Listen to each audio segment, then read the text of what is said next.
Como já é muito falado aqui, né, que em 2050 aqui no Brasil a maioria da população vai ser idosa, muitas pessoas que estão aqui nessa sala, nós seremos os idosos consumidores de tecnologia, né? Então, por exemplo, eu estudei um artigo que fala sobre os projetos de design gráfico para os idosos. E como a professora disse, isso é basicamente quase que inexistente, né? Não existe assim produções que são inteiramente feitas graficamente para idosos. Está começando agora e tem que ficar cada vez mais constante, principalmente por esse processo de envelhecimento, né? A maioria do que a gente vê na internet, tipo de revista, folder, nas redes sociais, qualquer material que for, até os materiais que são produzidos pelo governo para os idosos, tipo o Estatuto do Idoso ou a cartilha, quando você pega para ler, eu fiquei pensando, né? Será que eles deram para o idoso para ver se estava acessível para o idoso conseguir ler? Será que ele estava conseguindo ler todos os parágrafos, entender a mensagem? Porque é muito confusa a diagramação até que o próprio governo faz das coisas direcionadas para os idosos. Então, assim, quando a gente pensa, né, nessa divulgação para os idosos, a gente precisa fugir desse padrão exclusivo, né? A gente precisa tirar da cabeça essa ideia de que os idosos eles não gostam de tecnologia, que eles não navegam na internet, porque a gente sabe que isso não é uma regra, né? Existem idosos e idosos hoje que estão usando diariamente o WhatsApp, Facebook, Instagram, eles leem notícia online, eles assistem vídeos no YouTube. A minha mãe mesmo, ela vê muita receita no YouTube, e ela tem 64 anos, e ela aprendeu sozinha a mexer. Aí eu ajudei ela, né? Mas ela aprendeu sozinha, assim, a mexer. Então, a gente sabendo desse processo de envelhecimento, os materiais que a gente produz, eles precisam usar estratégias que permitam, né, essa inclusão digital dos idosos. Acho que usar esse termo inclusão digital é muito bom, porque com essa demanda do mercado que tem crescido muito, cada vez mais as pessoas divulgam seus trabalhos nas redes sociais, né? Principalmente no Instagram. Então, por exemplo, quem deseja trabalhar com idosos ou já trabalha com esse público precisa refletir ainda mais sobre essa inclusão.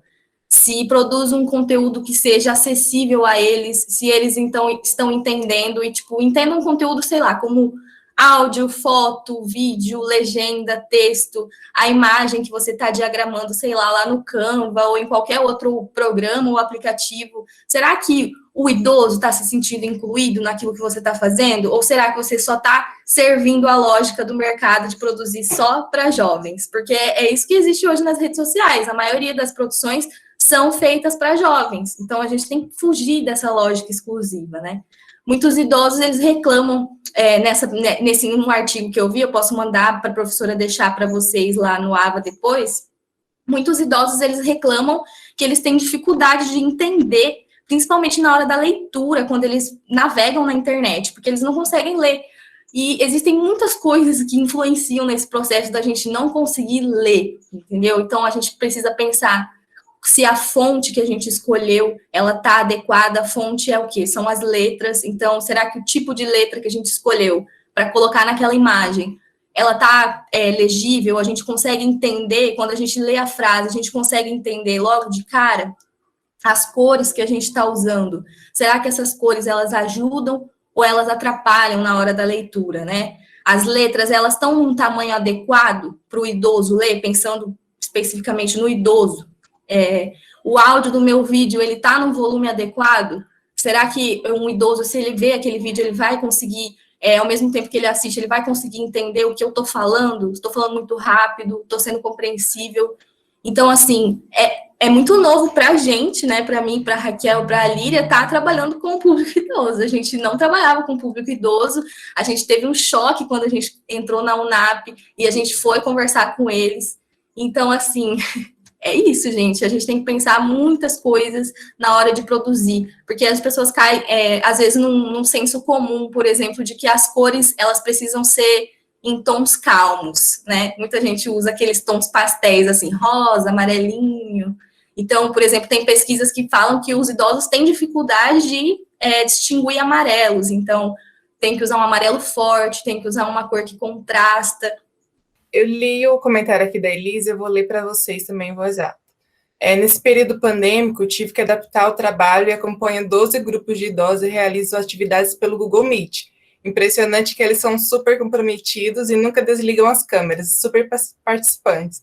E daí, lendo isso, eu lembrei de uma experiência que eu tive com os idosos da UNAP, que foi quando eu conheci que eu precisava desenvolver um trabalho sobre fake news, e eu resolvi aplicar com os idosos, né? Foi aí que eu conheci a professora Suzy, a própria UNAP, e assim, foi uma experiência que assim mudou a minha percepção sobre os idosos em si, sabe? Porque eu esperava realmente, sei lá, apatia, ou que eu ia precisar mudar o meu jeito, assim, falar daquela maneira infantilizada mesmo, até porque eu não tenho contato constante com idosos, né?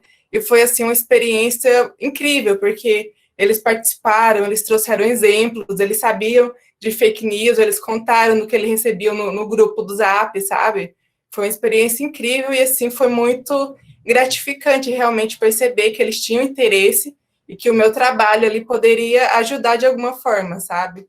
E, assim, eles tiveram total compreensão do que foi apresentado, tanto que eu pedi um feedback depois e eles me passaram, e assim, deu para perceber que conseguiram compreender muito bem o assunto, foi muito interessante, assim, perceber e ter essa experiência, sabe? Mas, enfim, eu só queria trazer essa experiência para mostrar e comprovar realmente isso que a gente está falando aqui, que a gente não precisa infantilizar, que não precisa subestimar a inteligência, a capacidade de compreensão das pessoas idosas, né?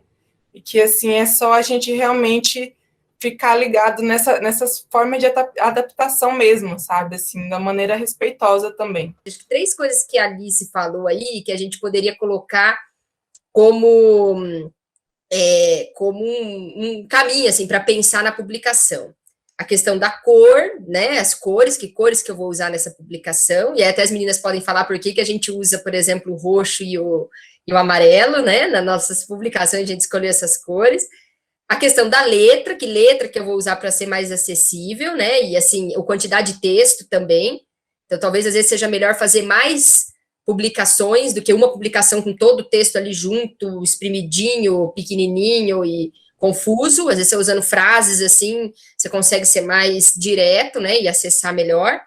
E a questão também desses espaçamentos, de espaço em branco, que as pessoas têm muita dificuldade em lidar com espaço em branco, né, mas eles são importantes no design gráfico, né? Esses espaços para leitura. Para complementar isso, os idosos, eles têm muita dificuldade, alguns, de conseguir ler quando tem uma frase e a outra frase está muito perto da outra. Então, eles começam em uma e aí eles se perdem, porque elas estão muito perto. Então, por exemplo, quando a gente vai fazer uma arte, alguma coisa para os idosos, o interessante, o ideal é que a gente coloque uma frase e a gente dê um espaçamento maior para outra frase, entendeu?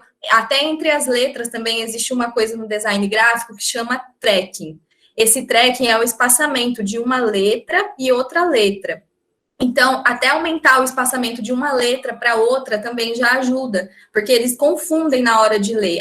A nossa visão, ao longo do tempo, ela vai se degradando, né? Então, a gente tem que considerar sempre que os idosos, eles vão ter problemas visuais na hora de ler o que a gente está produzindo, está mostrando para eles. Só comentando em cima do que a Alice falou até agora, né, e em cima do que a professora Catarina também estava falando ao longo da aula, teve uma coisa que você falou, prof, sobre a questão de conhecer o público, né, de que é importante. Então, acho que tudo isso que a Alice está falando, né, tanto a questão da escolha de cor, escolha da tipografia, escolha até de conteúdo, enfim, tudo isso vai depender do público, né, do quão bem você conhece o teu público. E no caso dos idosos, a gente não pode se limitar apenas à idade, né, a conhecer, a pessoa tem mais de 60 anos, não basta isso.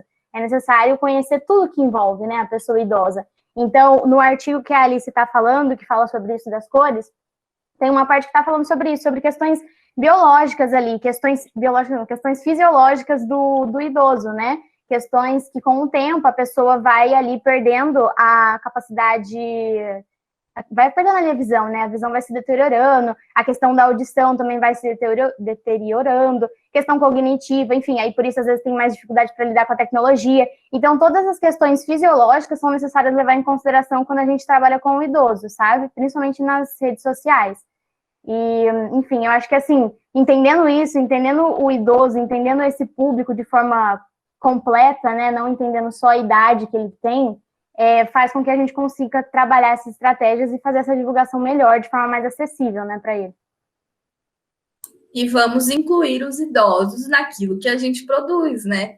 Basicamente é isso que a gente está aprendendo em todo esse curso de gerontologia, que a gente precisa incluí-los também. A gente precisa conversar com eles, saber do que é que eles gostam. E a partir do momento que você conversa com eles, que você dialoga com eles, isso já pode te gerar conteúdo, se você é um produtor de conteúdo. Entendeu? Tirar coisas do cotidiano, não só pesquisar na internet, que a internet ainda tem muitos estereótipos, então provavelmente, se você só pesquisar na internet, você vai achar muitas coisas que são estereotipadas em relação às pessoas mais velhas. Então, o ideal mesmo é conversar com as pessoas idosas e saber o que é importante para elas.